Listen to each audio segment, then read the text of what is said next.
Hi, welcome back to another edition of Stand on Guard. It's Sunday. Oh, Sunday, November 17th. What a week. We just continue to reel from the changes that are going on down in the United States.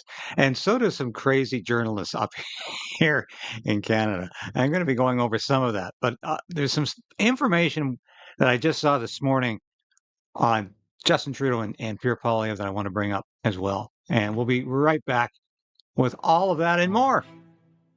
So we are in a very precarious position in this country. We need political change, but we also need to resolve to resist.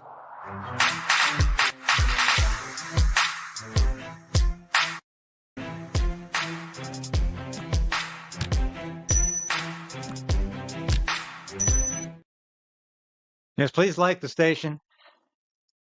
Yes, do like it. Give it a thumbs up. Subscribe if you haven't. Resubscribe if you need to, please. The subscriptions drive all of this. It's just incredible. YouTube will just continue to suppress subscriptions as they do numbers. The numbers are getting back to where they should be. The subscriptions are being totally flattened, and it's just all you can say is, of course, it's gonna have you have to keep fighting. That's all you can do. Short note before we get into the gut. Don't drink the Kool-Aid, folks. Don't listen to Justin Trudeau. We need this kind of attitude in Canada right now because let me tell you, Justin Trudeau will fight tooth and nail to stay as leader of the Liberal Party and as Prime Minister of Canada, and he will use every trick in the Liberal handbook to do that. So we have to be vigilant, and we have to have perseverance to fight this battle to the end. As I've been saying since this station went on the air, we need to resolve to resist. And we need to fight for our free speech and our democratic rights to say what we believe, to speak, as John Diefenbaker said. And don't forget that T-shirt that's available out there in the store. I speak as a free Canadian, free to speak, free to believe in what I choose. And Justin Trudeau is not going to interfere with that. Thanks for being a part of the Krayden's Right resistance, and we'll see you again soon. So we are in a very precarious position in this country. We need a political change, but we also need to... Yes, you've heard that. I just want to I got to play that once in a while because the sales start to plummet if I don't. And please order a T-shirt, order a ball cap, order a cup, one of the mugs, the stickers. We've got the stickers here. Yeah, we've got lots of stickers, and we love when you buy them. The pastor of my church was wearing one of our T-shirts, a Stand and Guard T-shirt, a couple of Sundays ago. Underneath another shirt, but he said, "Hey, I've got your Stand and Guard," and I was just so happy, so proud. And it was, by the way, we'll be getting a haircut next week. I know a lot of you saying, it's looking kind of shaggy there, David. An ex-military guy shouldn't look that shaggy. And well, at least you can tell I'm not losing my hair. I know, yes, I know I'm graying on the sides, and I guess it's time I owned up to that. But yeah, well, at least I haven't lost my hair. Anyway, I'm thankful for that. You got to be thankful for everything in our lives, and it's a lack of gratitude, I think, that leads to so many problems and has led to problems in my life. Not having the gratitude to say thank you, Lord, or thank you for other people in my life. Thank you for family. Thank you for friends. Thank you for all those, and thank you all of you who watch every day. Somebody the other day said they were going to prepare pancakes and watch the show, and that gave me a warm feeling that I made pancakes after my show. Thank you for saying that. Thank you for sharing that with me because there are days, I tell you. And I saw this morning the headline on Viva Fry's show with me, and it got 250,000 views on Rumble, which is more than I've ever gotten anywhere. And that's Viva tells me that that's a high show number for him, and it's doing all right on YouTube. And he's really been shadow banned on YouTube, so even that was overcome. But I did not like the headline he gave me. That I'm calling out the Conservatives for what the Conservatives are doing wrong in Canada. That's not what the conversation was about at all. I mean, I was critical of a few things, And I always say I'm not in any political party's hand or pocket or bag. I speak the truth. I obviously hope Pierre Poilievre becomes the next Prime Minister of Canada. I've known Pierre Poilievre for over 20 years. I think he will be a good Prime Minister, no question. And the Conservative Party should be the next government. And it will be the next government, barring martial law occurring in Canada. But that doesn't mean I'm going to agree with everything they say or do. And that's fine. That's my right. I used to work at the House of Commons for Conservative MPs. I make no secret about that. And I had to walk the party walk and had to talk the party talk. I don't need to do that anymore. Certainly nobody is paying me to do that. And I'm not going to do that because I like the independence. So I say that. So I don't know why that headline was there because that show is not all about criticizing Pierre Poilievre or the Conservative Party or the official opposition. We were talking about a lot of things, how the Trudeau government covered up what happened in the Winnipeg microbiology lab. That was the whole gist of that conversation. We got into how India has now been targeted by Trudeau, how Trudeau is distracting, how Trudeau is projecting, how Trudeau smeared the entire Conservative caucus as being potentially spies. That was what the conversation was all about. We were talking about foreign interference in Canadian elections and the possibility of a quid pro quo resulting from these two Chinese scientists being whisked back to China with no questions being asked. So that's what the conversation. I wanted to explain that from the beginning here because I mean, a lot of people are going to see that and say, Krayden's at it again, baiting the conservatives. And like I say, I'm not here to upset Pierre Poilievre's majority government. I'm here to be critical at times. I'll be critical of any political party. I don't belong to any political party. I have belonged to three political parties in my life. I don't mind saying that. I belong to the Reform Party, I belong to the Canadian Alliance Party, and I belong to the Conservative Party of Canada. I have not belonged to a political party now for probably about 10 years. And that's because I'm an independent journalist who is not working for a political party. And it allows me the freedom to do that. And nobody can say that you're working for a political party. And that's important for what I do here. I know I'm probably going on too much about this, but I think it's important. So I know we have people who support different political parties watching this broadcast, and that's fine. That is your democratic right. I criticize policies largely more than I do parties because parties will always let you down. Political leaders will always let you down sometime or another. It's just the way it is. Every political party leader I can think of, including those I loved, at some point or another let me down. That's life. That doesn't mean you excuse it either. You roll with the punch and you say, I wish it had been otherwise, or here's how it could have been otherwise. Anyway, let's get on to the conversation. I showed you this the other day. This is incredible what's happening in Canada. This is Andrew Coyne, as usual. And I encourage you to visit his, well, spend a few minutes looking at his X posts. Every time Donald Trump nominates another member to cabinet or to his circle, he's going crazy. It's Trump Derangement Syndrome unleashed. He's going absolutely nuts over this. All of these people are the most evil, the most the uninformed. They are incapable of doing the job. And this sort of thing is just not helpful, of course. But the pushback that Donald Trump is getting from the Canadian media, he's really not getting from the liberal government, which doesn't know what to do. And I'll show you some clips of Trudeau in a minute, looking like a robot in one of them, like he's literally spewing a tape recorded message out of his mouth. It's quite fascinating.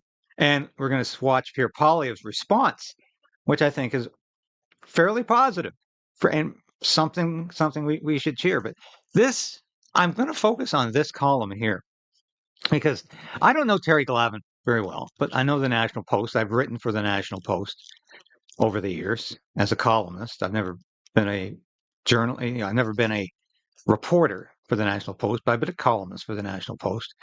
And I don't know Terry Glavin, so I'm not going to say horrible things about Terry Glavin. But this is a bizarre column because, of course, who are the Bond villains? The Bond villains are all of these globalists, like Klaus Schwab. When you think of Bond villains today, do you think of Donald Trump's cabinet nominees? Not at all. So I found this to be extremely strange. And I just wanted to read a couple of lines from this because if there's one thing that should be uncontroversial to observe about Donald Trump's spectacular political comeback from humiliation and perdition following his ferocious reluctance to accept defeat in the 2020 presidential election, it's that no matter what happens over the next few weeks, months, and years, the American political scene is already exceedingly entertaining in a macabre sort of way. We might as well laugh while we still can. What? Trump's going to proclaim a dictatorship? And yes, he acknowledges that Canada is in trouble with Justin Trudeau, but oh, it's so grim, as he says in the United States. I find this is like reading MSNBC, a Canadian version of it. It's exactly what you would expect from a real estate hustler from Queens, Donald Trump, whose meteoric political ascendancy only a decade ago from within the liberal dominated American celebrity firmament was launched from his cartoonish status as a wrestler, WrestleMania host, reality show television star, and tycoon endorser of such brands as Pizza Hut, Pepsi, and Oreo, all irrelevant. And it goes on about his appearances in movies. You don't need to be afflicted with Trump Derangement Syndrome, Glavin says, and I think subconsciously acknowledging that that's exactly what he's suffering from, to simply notice this. And you don't need to rely on the histrionics of teary-eyed late-night talk show funnymen to pick up on the astonishment that's accompanied Trump's bizarre cabinet choices. Now he goes after Robert F. Kennedy.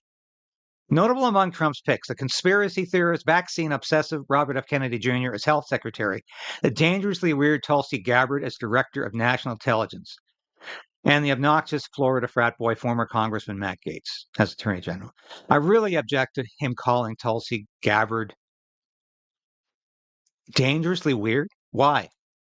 What is dangerous or weird about Tulsi Gabbard? This Glavin is just repeating Democratic talking points. It's really disgusting. And he suggests that Bobby Kennedy Jr. is somehow not thinking straight because he believes his uncle was the victim of a conspiracy and not a lone gunman. Where have you been, Glavin, for the last 30 years? You still believe it was just Lee Harvey Oswald and nobody else was involved. You don't take Kennedy seriously when he points his finger at the CIA. You don't think there's any truth to that. You really believe the Warren Commission. You're probably the only journalist in Ottawa who does. I find this just absolutely incredible. And, this is just the sort of trash that you see from MSNBC. And to suggest that the COVID vaccine was perfectly safe and reliable and that Kennedy shouldn't be railing against. I mean, I could go on, but this is what we're getting from the Canadian media right now. And it's really disconcerting. I find it really, really disconcerting. But anyway, have a read through it if you have a chance. And what I want to show you here, though, is how is Justin Trudeau reacting to Donald Trump? And it's like the man's in a trance. And when he's asked a specific question, when he begins to stutter and he gulps a lot of air, he does this in question period quite frequently. That's when he's really at odds with the truth, meaning he's lying, or he doesn't know how to respond because he hasn't got a script in front of him. What's being discussed potentially is going to turn trade governance upside down. So maybe a little bit of your perspective.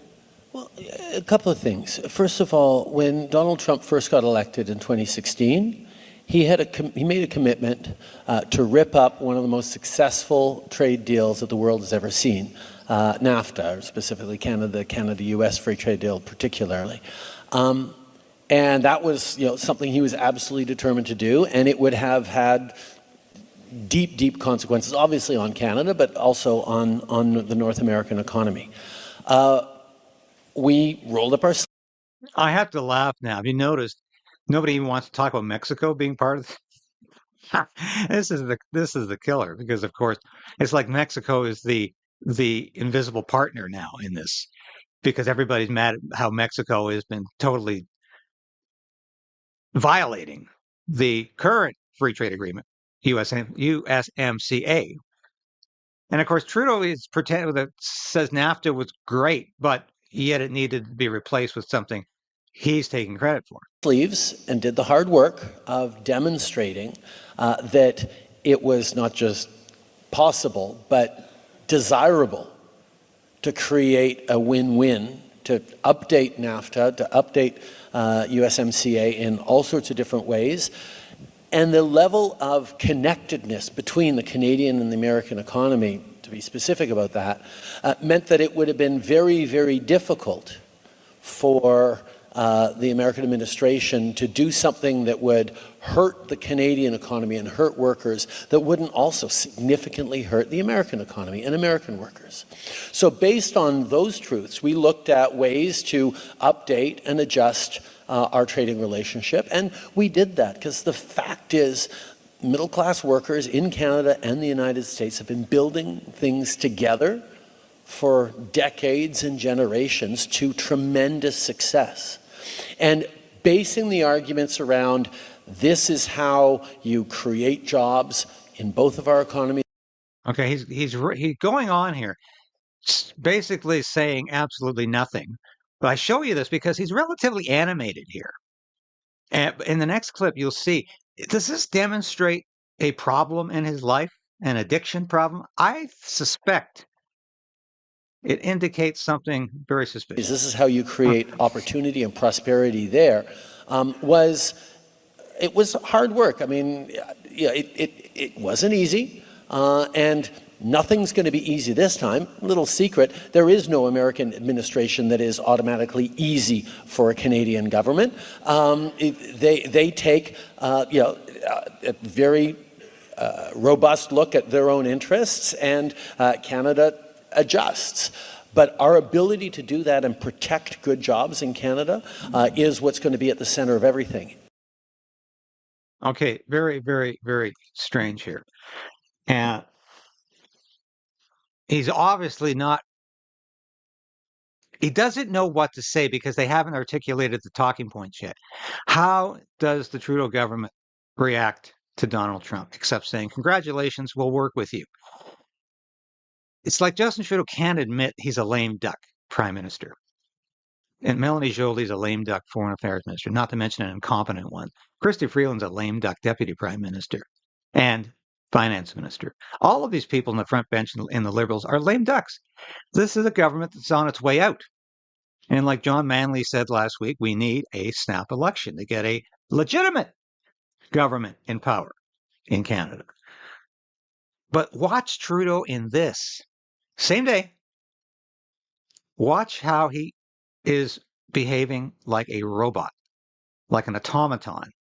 People know that Canada managed to steer through the first Trump presidency with significant success in creating jobs and opportunity for Canadians and American workers. And they wanted to know what kinds of things they need to be focused on. And I pointed out that, emphasizing the win-wins, understanding that there are going to be challenging moments ahead, that Donald Trump will very much be focused on what's good for the United States, but because trade can and should fundamentally be win-win, that there are ways to work in serious but frank and open engagements that deliver opportunities for people. So a lot of people talking about it, but a sense of, okay, let's do this. Let's make sure we're standing up for our citizens and creating growth for everyone, because that's a conversation we have anyway. I think there probably are elements of accelerating certain things in the coming months for some, but for the he's obviously completely out of touch here. This is what I find fascinating about this clip, is he's unable to really articulate any kind of vision for Canada. He's reluctant to criticize Donald Trump like he wants to because he knows he can't. He knows he has no foundation to do that. For the most part, people are being thoughtful about how to position themselves over the coming years in a way that's going to be constructive, beneficial for them, and create opportunities for all their trading partners, including with the United States. It's an approach that is perhaps a little less surprised or anxious than it was 8 years ago when Donald Trump was first elected. I think people know a little more about what to expect and are leaning on examples of countries like Canada that managed to navigate successfully through win-win renegotiations of our most important trade deal. So he's struggling to say something. He doesn't know what to say because he knows his days are numbered as leader of the Liberal Party and Prime Minister of Canada. He doesn't know what to say. So the only talking point I can discern from the Trudeau government in the last week about the Trump presidency is Canada has gone through Trump before. People are coming to us for advice about what to do and what to expect. Canada is somehow relevant to the Trump presidency. We're advisors to the world. Now, I don't know who dreamed this one up, but of course it's utter rubbish.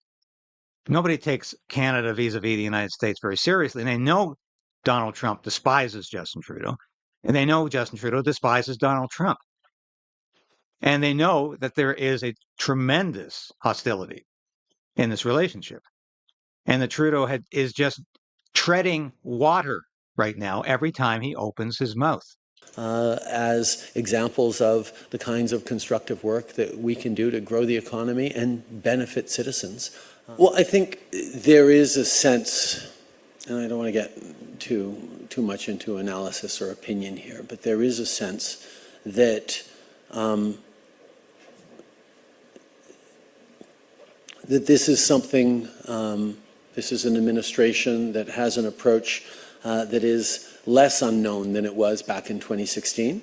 There are potentially some very challenging consequences of some of the decisions that may be made, but I think a lot of countries are focused on building up resilience and capacity to respond to those challenges, as opposed to wondering whether or not those challenges are going to materialize. I think people know those challenges are going to materialize, that Donald Trump is someone who tends to do what he says he's going to do, and that means people are going to be able to think about how to position themselves best given some of those things that are coming, and that wasn't necessarily the sense back in 2016. Tortured is all I can say. He just doesn't know what to say without getting into more trouble. Now, Pierre Poilievre, on the other hand, does know what to say, and he's articulating a vision here, which Justin Trudeau is incapable of doing. A couple of points are criticized, but largely, no, it's not like he just absolutely demolished Justin Trudeau. Justin Trudeau is demolishing himself every time he opens his mouth because he's incapable of carrying a sentence to a logical end anymore. But I like what Poilievre's saying here. Well, first of all, we should be exempt from all these tariffs. I can't believe that Trudeau signed a trade deal with Trump that leaves open the possibility of a 10% tariff. I never would have agreed to that. I can't believe he signed on to a trade deal that keeps the softwood lumber tariffs in place. Harper got those lifted in 90 days as Prime Minister. Trudeau's had 9 years and 3 presidents, and not only are the tariffs back in place, they've been doubled, killing forestry jobs right across British Columbia. So you might recall Trudeau joked about this, while he was making his talk show, not debut, but when he appeared on talk show while he was in New York the last time, he joked about the softwood lumber tariffs like it was a big joke. But Poilievre makes a very relevant statement here, a very, very true statement, is that Trudeau's allowed this these tariffs to double in 9 years. And Stephen Harper was very successful with this issue. I'll be fighting for an end to the softwood tariffs and exemption to Buy America, like Harper has secured for us. But more importantly, I'll fight fire with fire. The Americans have taken a net $500 billion of our investment in the last 9 years. We were winning the investment war with the Americans before Trudeau, having more. Now, it's important here that people not misinterpret what he's saying, fight fire with fire. He's not trying to start a trade war or a war of words with Donald Trump. He can't win that. Donald Trump will win every time. And he does not want to look like he's Mr. Tough Guy with Donald Trump. What he's saying here, but what the Canadian media is misinterpreting, is that we have to get back to realizing Justin Trudeau's anti-Trump policies have put us in a position where we have lost wealth, and the wealth has disappeared from Canada. You never hear this in question period. You never hear about the billions of dollars of investment that has left Canada in the last 9 years, and more so in the last 3 or 4. More American dollars here than we had there. Why has the money left? Why is it pouring out of our country? Rampant tax increases by the Trudeau NDP Liberal government have pushed money out of our country to the point where American workers now earn $22,000 more than their Canadian counterparts. I want our money back. I will be axing the carbon tax, cutting income tax, cutting taxes on investment to bring home those hundreds of billions of dollars and to bring home production and paychecks for our people. I mean, no kidding, cutting income taxes. Donald Trump has actually proposed eliminating income tax in the United States. A lot of people think that's absolutely crazy, could never happen. Well, of course it could happen. Anything is literally possible under this president. Now, but what Pierre Poilievre is saying here is that we have to get back to a pre-Trudeau Canada. And I think that's probably a message he needs to incorporate into his talking points.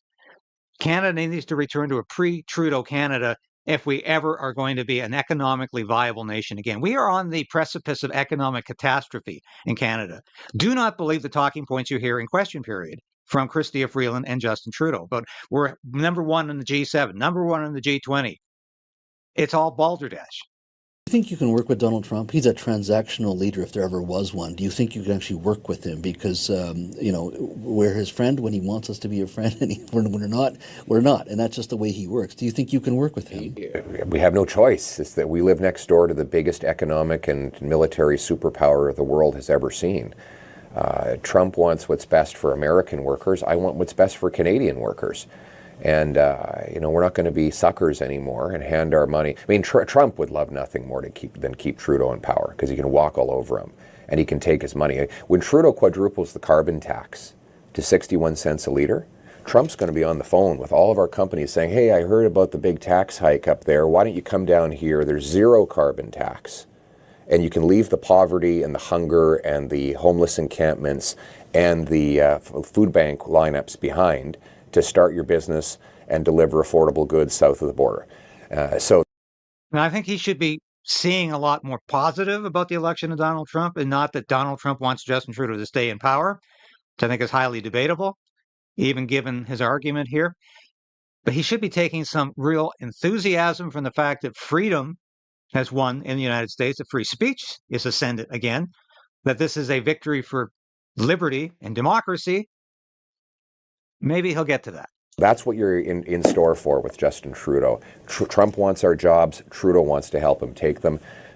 Let's not get distracted. The problems we have in immigration happened under Justin Trudeau before this election. I mean, President Trump has not even taken office yet.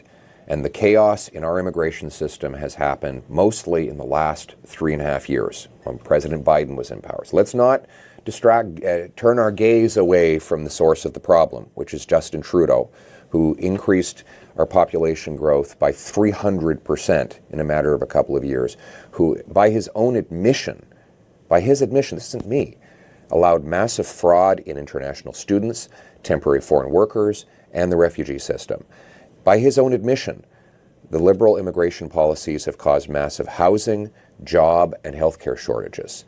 And now he's basically denouncing his entire immigration policy and expecting us to believe that he can fix the problems that he caused. Now, I want to know what Pierre Poilievre is going to do about mass immigration. I want to know what he intends to do about mass illegal immigration. He said nothing about the current surge at the border.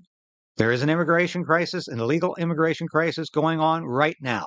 I want to know what he's going to do about that, because I know it's got to be better than what Justin Trudeau is proposing, which is nothing. This rampant incompetence has caused human misery, both for newcomers and for multi-generational Canadians like you and I. The bottom line is we have to fix our immigration, get back to the best system in the world, the one that brought my wife here as a refugee legally and lawfully, the one that brought so many people here to pursue the Canadian promise. And we definitely need more frontline border guards. We need to secure Roxham Road and other points of entry. We have to make it clear that it is not allowed for people to just walk across our borders. And we have to look at legislative changes if necessary to prevent people from abusing our system. It is possible to be a refugee to the United States. It's not possible to be a refugee from the United States. We vacation there. It's not, it's not a dictatorship. It's not a dangerous country. No, I don't think that's even necessary to say. Obviously, the United States is not a dictatorship, and it won't be becoming one under President Donald Trump. But we need a few more answers, and I'd like to see a little more enthusiasm about what the Trump election means, not just for the United States, but for freedom around the world and freedom in Canada. We need to hear that. We need to take some inspiration from Trump's victory. It's the fact that he's nominating common sense people who just absolutely infuriate the Canadian media. And behind closed doors, Chrystia Freeland, Melanie Joly, Justin Trudeau, they're angry about what Donald Trump is proposing here. They're very angry. And that's, of course, we need to hear the conservatives saying, yes, this was a blow for freedom. I hope we hear that. But I think Poilievre needs to continue to say that Canada has to return to a Canada before Justin Trudeau. We did not have the greatest immigration system in the world. That's totally ridiculous. It's never. It has always attracted people who can't get jobs once they get here. In many cases, and we have to really look at what we want in terms of immigration. We cannot have mass immigration, even if it's legal. It doesn't work for the country. Anyway, thank you for watching today on this Sunday. Have a blessed rest of your weekend. Enjoy your Sunday. I'll be back again tomorrow with all the news you need to know so we can all continue to resolve to resist. Thanks for watching today.